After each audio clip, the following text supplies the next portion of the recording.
baños y fregaderos del módulo 1, el que está más cercano a recepción.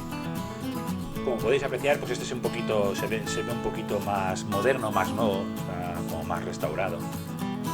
Y la verdad que es bastante espacioso aquí para con las duchas, con zona de secado, incluso la ducha para minusválidos, que se dedica más allá al fondo. No tiene pulsador, directamente es con palanca y no para salir el agua. Aquí tenemos el baño de los pequeños. Aquí hay una bañera para los más pequeños. Aquí muy bien.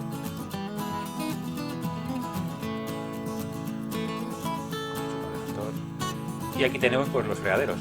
¿Vale? Esto es para aquí los lavaderos para la ropa, con tu tabla de planchar, las dos lavadoras.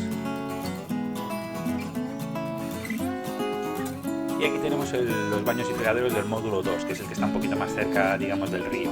Ese está un poquito más antiguo, por así decirlo, pero la verdad que está muy limpio y también más o menos el espacio es el mismo.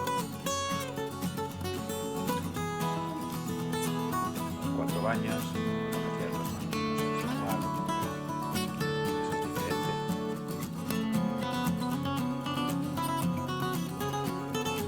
y aquí pues las zonas de duchas.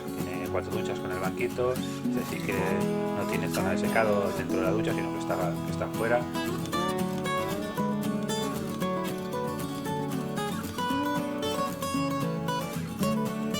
Y aquí pues las zonas de fregaderos para los platos y demás.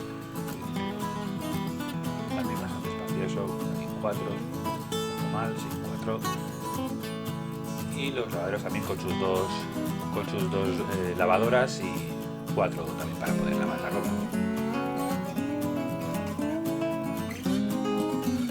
Un poquito de lavadora enfrente. Bueno, este es el baño químico. Bueno, y los baños que me han parecido. La verdad que hay dos módulos y bueno, uno está más nuevo que quizá el otro, pero la verdad que muy bien. Si queréis ir al menú principal, clicad aquí. Hasta luego.